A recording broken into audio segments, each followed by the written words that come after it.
All right. Welcome back to Retangda Sports. This is the 4th episode, and if you're new here, appreciate you guys joining me. Please take the time to leave a like, subscribe. It costs nothing to subscribe, leave a like.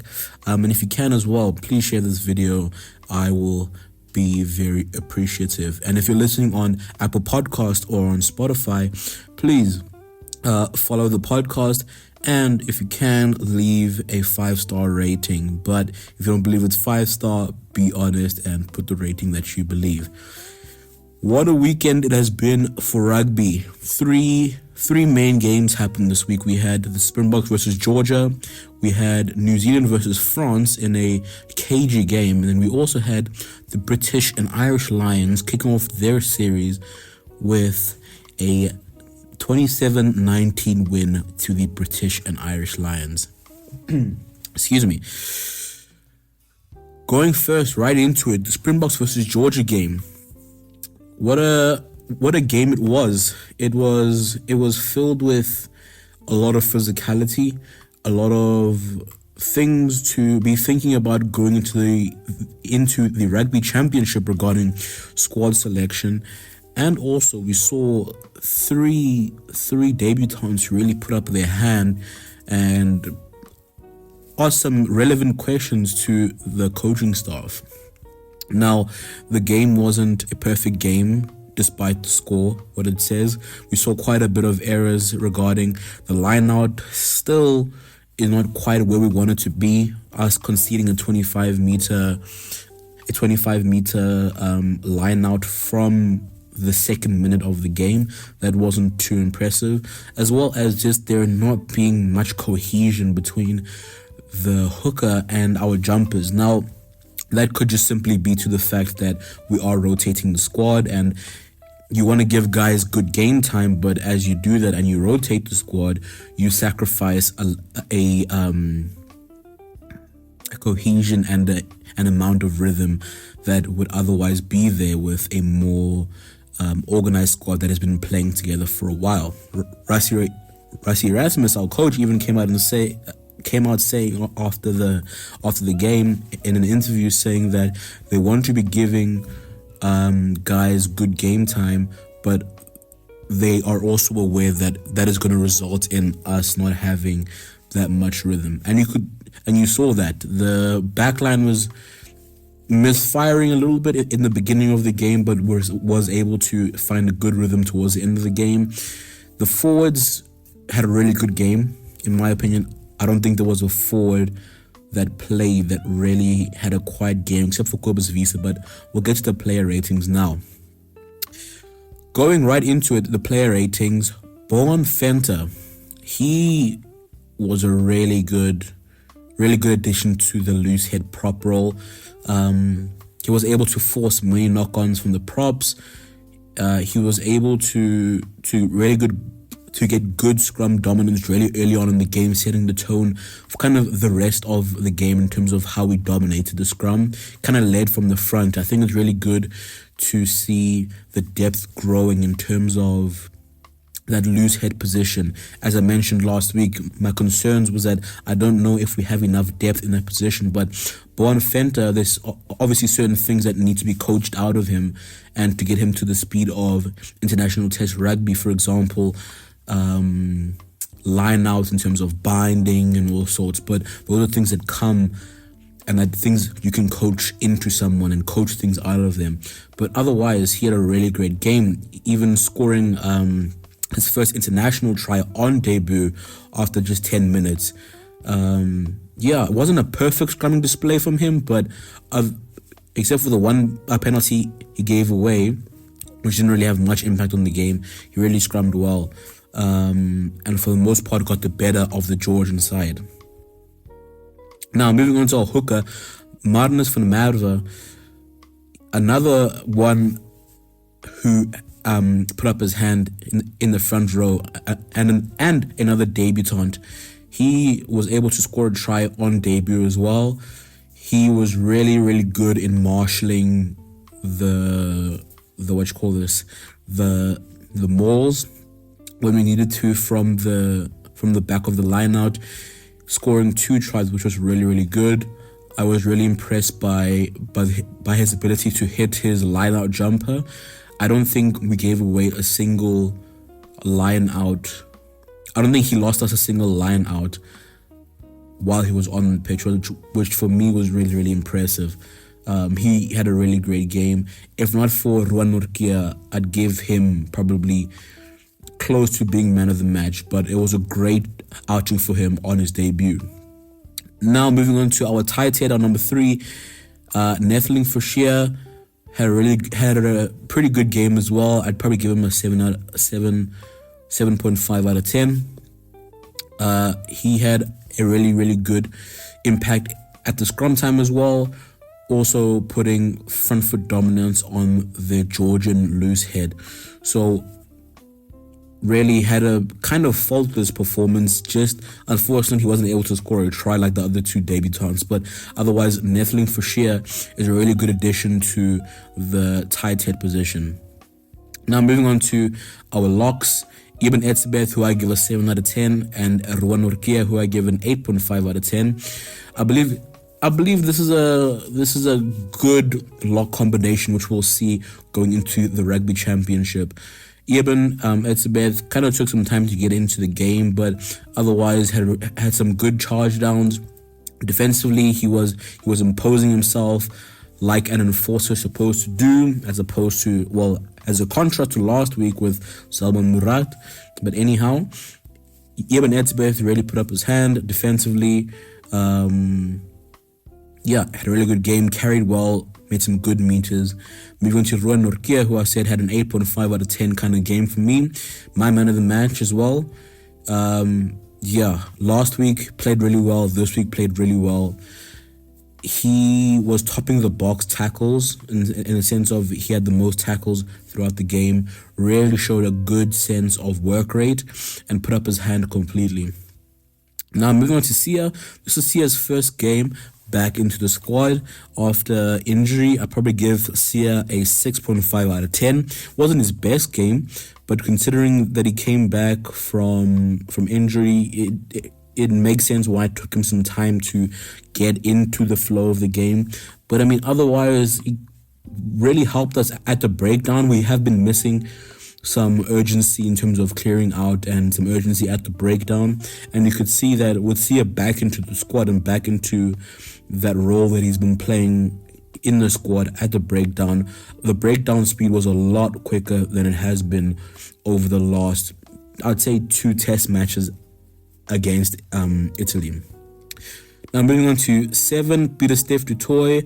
I'd give him a 7 out of 10. Had a really good game. He was, tireless as ever, but he did get penalized at the breakdown a couple of times. But he did also put pressure on the Georgian line out throughout the match, and he was rewarded with a couple of steals at the breakdown, and he really carried well, also imposing himself physically in a game that demanded us to be up for it physically, because Georgia are a very physical team. But yeah, I'd give Pieter-Steph a 7 out of 10. Moving on to Kobus Wiese, I'd say one of the forwards who had a quieter game. Funny enough, he was filling in the position for his brother, who's currently suspended. Wiese got through a fair amount of work. He was topping the carry charts with 9 before leaving the field after 45 minutes.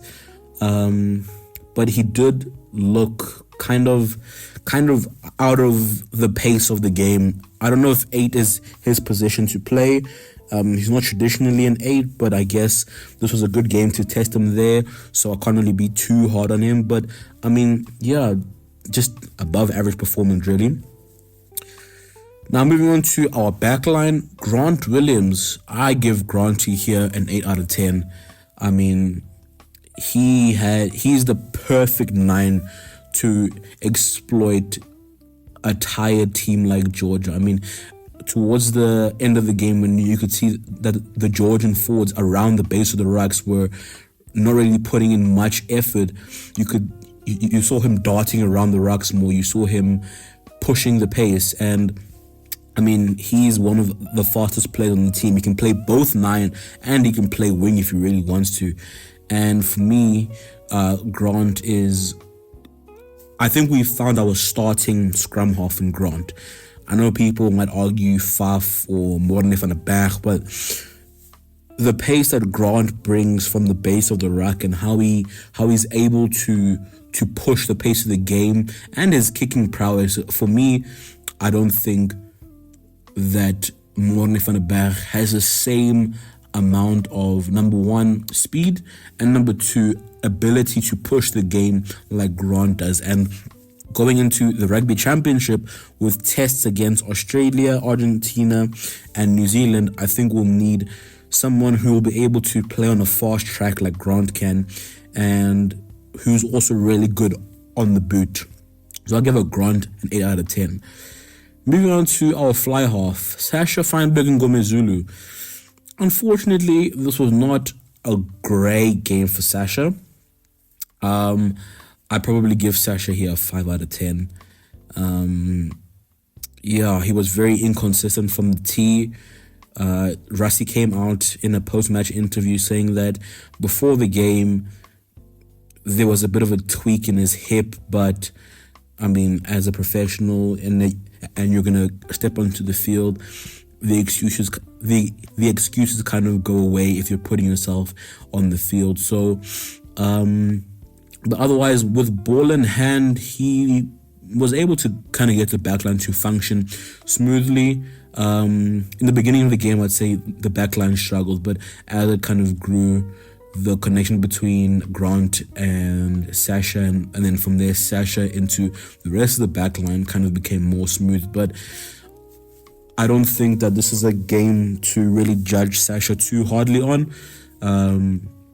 But I will say that I don't think he's ready to be the starting fly half for the team. I think Manie Libbok is kind of taken the reins in terms of the hierarchy right now within the 10 jersey, which is really good to see some competition there. And it's not just Pollard who's just been in that jersey for the last 2 World Cup cycles. Now, moving on to our wing, currently Aronsa, I'd probably give him a 7 out of 10. He looked more and more dangerous as the game developed and the space out wide increased, and he was able to get his try late on in the game. So he was kind of quiet a little bit. The ball wasn't quite getting out to the wings, but otherwise Kirtley was good under the high ball. He was really good in terms of kick chase as well. Him and Edwin van der Merwe really good on the kick chase. So I probably give them, well, Kirtley first, I'd give him 7 out of 10. So he had a really good game. I think he's one of the players who has a positive strike rate in terms of games to try his ratios. But yeah, he had a pretty decent game on the weekend. Now, Damon Dalendi, I gave him a 7.5 out of 10. He put in a match leading 14 carries, and he was able to meet the Georgian defense head on in the midfield, and was able to also get over the ball on defense, getting a couple of steals in the midfield, putting us in a good position to be able to kick for lines on the penalties. Besides that, he didn't really have a foot wrong in the game. He's kind of Mr. Consistent, to be honest. So you can see the difference when Delendi's not in the team as opposed to when he is in the team. He's not a flashy player, but you do miss his presence. For example, Andre Esterhuizen, again, someone who's really good, really physical, but there's just certain things that Damon Delendi does that Esterhuizen just has not added to his game yet. So I think Delendi is still going to retain the 12 jersey moving into the Rugby Championship. Now, moving on to our outside centre, Canan Moodie, I give him an 8 out of 10. He had a really great game again. He was threatening in that number 13 channel, and his ability to be able to change angles at pace is something that we've been lacking in that 13. Now, Jesse Creel, I don't think he's as agile. He's strong, but I don't think Creel is as agile as Moody is. But it was also Moody's strength that really stood out to me. He was able to withhold 2 Georgian tacklers who attempted to bundle him out of being able to score a try in the corner. But I mean, again, like last week, carrying almost 2 oaks over the try line, Moody really showed great strength and showed why he might deserve a shout in the 13 jersey. Maybe not over Creel right now, but going into those first couple of tests against Australia in the Rugby Championship, I would start Canan Moody over Jesse Creel, just because Canan Moody has really put his hand up in the last 2 games he's played. Edwin van der Merwe. Now, Edwin van der Merwe was immense under the kick chase, and never really shied away from taking space in the Georgian backfield either. It wasn't just him tackling well, but in the aerial battle, he was really, really good and helped the Boks retain possession and be able to gain territory downfield.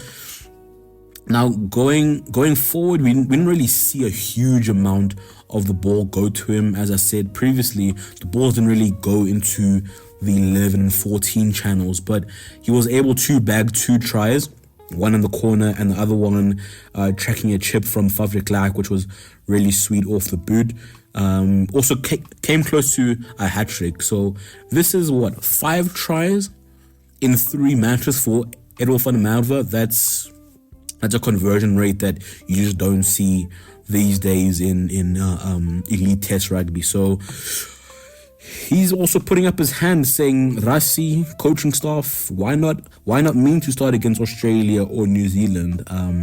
But then again, it's also Cheslin Colby he's going up against. So I don't know if he's going to be able to take the jersey off of Chessie, but he is putting his hand up saying, hey, look at me, you know. But yeah, anyhow, moving on to our final player, Apelele Fassi. I'd give him an 8 out of 10. I think he had a really, really good game. The only error he made, and I mean, he was rock solid for like 55 minutes, was he misjudged a ball under the high ball, which kind of gave the Georgians time to regain the ball, although it didn't really impact the game. But in a situation against a team like New Zealand, where an error like that could lead to a try, and knowing how dangerous New Zealand are in broken play, I think that's just one thing that he will need to work on. I mean, he's always solid under the high ball, but the ball was placed in an area where it was between him and Kurtley Arendse, and I don't know if there was a communication error in terms of who was going to pick it up, but that was kind of the only thing he really did wrong. He really kicked well, helping the territory gain as well as Sasha. But I mean, yeah, Fassi for me is going to become the starting 15. Listening to how Rassie speaks about Apelele Fassi in interviews with the media, for me it sounds like he almost rates him higher than he rates Damien Willemse right now, which is pretty crazy. Because Willemse, 2 World Cups under his belt, 2 rugby championships, been in the squad for a while. But just listening to how Rassie speaks about Fassi, I wouldn't be surprised if we see kind of the turning of tides regarding, or the turning of tables rather, to see who really retains that 15 jersey. He's put his hand up now in the last 3 tests out of the last four test matches we've played. One unofficial test match against the Barbarians, but he's put his hand up, to be honest. So I'm really impressed by how Fassi has grown into that 15 jersey. Moving on to the bench, I'll rail through this pretty quickly. Bongi Benambi, I give him a 6 out of 10. He struggled at the line out, but was able to kind of reel it back in towards the end of the game. Thomas Tutoy came off the bench. I give him a 7.5 out of 10. He scrummed pretty well, improving from last week when he got hooked.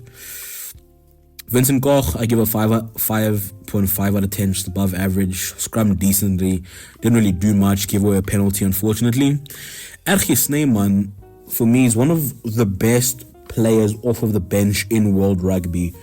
He came on, was full of energy, and was able to get into the wide channels, receive the ball, break a couple of tackles, and he has an ability to get his arms through the tackle and look for offloads, which was absolutely immense in the between the 60th and 70th minute.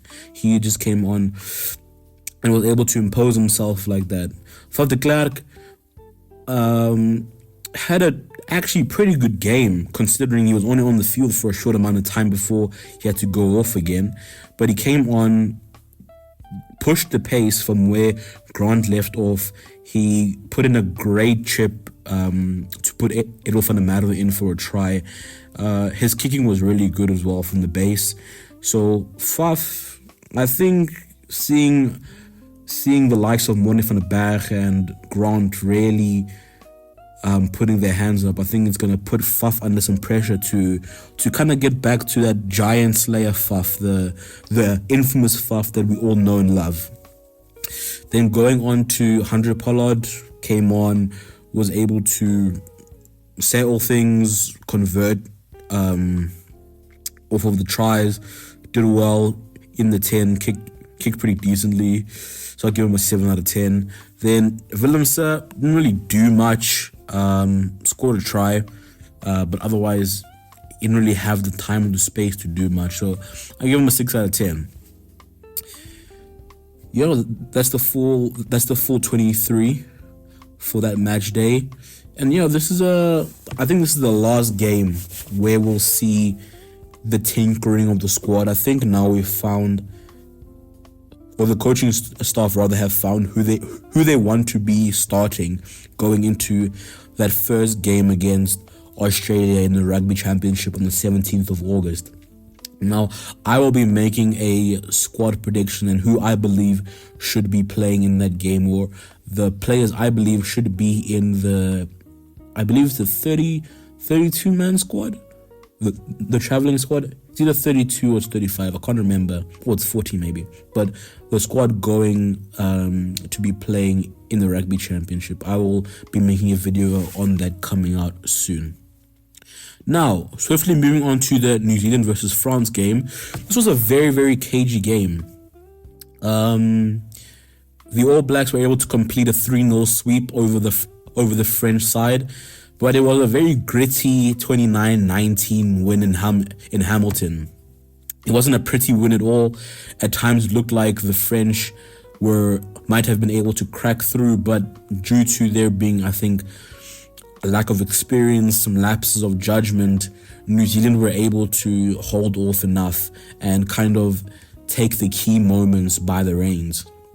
Now, France were able to strike first and make the first blow, and they were able to go up 10-0 after 20 minutes, being able to kind of put the Kiwis on the back foot. But the All Blacks were able to hit back through Will Jordan and then Antoine Brown just before the half time, narrowing the margin to only 19-17. France still leading at this point. Damien McKenzie, even though he was very quiet in the game, he was instrumental in being able to rake up points from the kicking tee off of the French's very lackluster disciplined performance. And later on in the game, he was able to put in a couple good kicks and grabbers to lead to the final game-winning try. So New Zealand, again, not really firing on all cylinders, but there was a lot of tinkering in the squad, but I don't think that's really an excuse. But it's going to be very interesting to see what their final squad is going to look like leading into the Rugby Championship. Their first game is against Los Pumas, the Argentinian side. So it'll be very interesting to see. For me, I'm interested to see who's going to start at 10 and who's going to start at 15. Whether it's going to be Damien at 10 or Damien at 15, and moving Will Jordan back to the wing, and maybe Damien at 15, Boan at 10. We'll see. It's going to be very interesting. Again, I'm going to do a full Rugby Championship preview before the 17th of August when the games kick off. Now, moving on to the British and Irish Lions versus Australia. This was a very interesting game. This was not a game for the casual, in my opinion. The British and Irish Lions have now fired the first shot in what is supposed to be a 3-match test series. Now, their 27-19 win over Australia, for me, was good. It was a statement of sorts, but for 40 minutes out there, it was literally men versus boys. It was a senior team versus a junior team. The Lions were relentless. They were absolutely clinical and dominant in every aspect of the game, from the breakdown, the line out, to how the backline was running. They just did not put a foot wrong in that 40 minutes. I actually can't remember there being many turnovers that Australia made that forced the Lions into a retreating nature of some sort, I guess.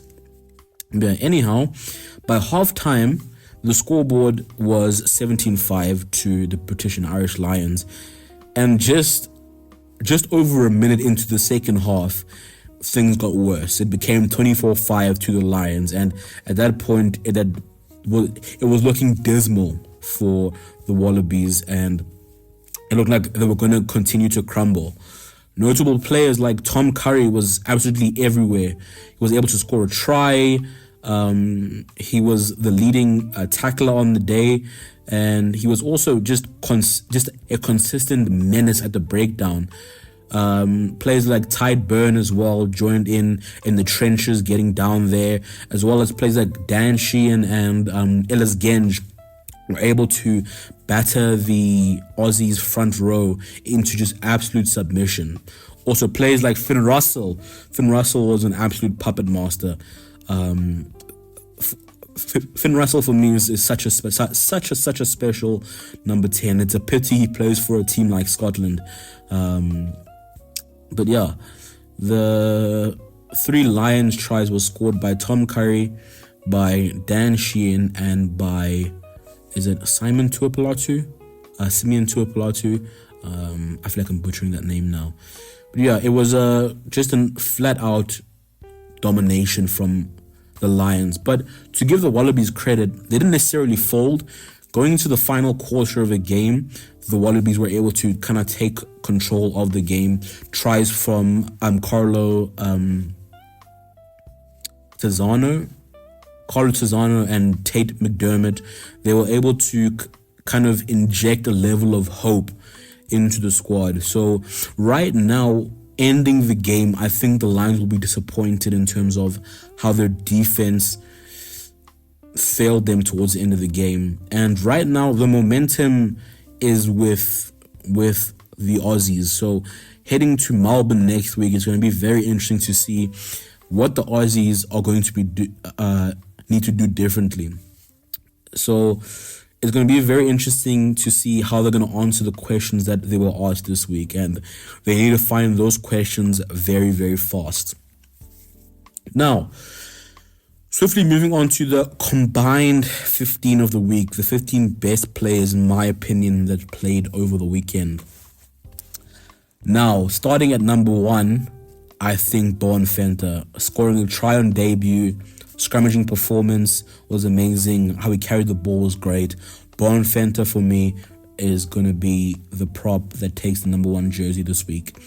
Now, at hooker, I was battling between if I give it to Dan Sheehan or Marnus van der Merwe, but scoring 2 tries on debut, having 100% success rate from the line out, I have to give it to Marnus van der Merwe. Moving on to the tight head, I am giving it again to Netheling Forshire. For whatever reason, the front rowers this week, apart from players like Ethan de Groot, Tide Furlong, were kind of quiet. But Netheling again didn't give away a penalty, was really, really good in terms of carrying the ball. And at the scrum, I give him the tight head of the week. Now, moving on to the locks, I have pegged Patrick Tuapolatu, who plays for the All Blacks. Again, like last week, he's an absolute baller and had a great game. Was really physically imposing on his opposite numbers in the French team. Now at 5, I have put there Joe McCarthy, who plays for the British and Irish Lions. He threw himself around in the first round. He was able to collect the Wallabies ball carriers well in tackles. He was really quick at the breakdown. Unfortunately, he was not able to get a try from a not so great cross kick by Finn Russell, but nonetheless, he was really, really good for the time that he spent on the field. Now, moving on to the number 6 and number 7, the flanks, I'd have to give it to Tide Burn, and then also to Tom Curry. Now, Tide Burn, he had the Lions tackle tally at an all-time high at 24 tackles in the time that he only spent on the field, so he was able to bring the game to the Aussies. And it seemed like for a while, the Aussies, even when they had ball in hand, were just moving backwards because of how quick players like Tom Curry and Tide Burn were coming off of the line and pushing the Wallabies back. But I think, I think he deserves to be in the team of the week. Now, Tom Curry was not actually originally in the squad, and he raised some eyebrows at his selection, but again, he was able to show why he still needs to be in the squad and why he commands still a level of trust. Now, he was able to, again, be good at the breakdown and carry the ball well and just be a menace in terms of tackling. He did get away with a tackle against the opposing team's fly half, but I mean, other than that, he didn't really put a foot wrong. Now, moving on to the last forward, I have to give it to RDS. I mean, I don't understand. For me, Scott Barrett should never touch the armband ever again.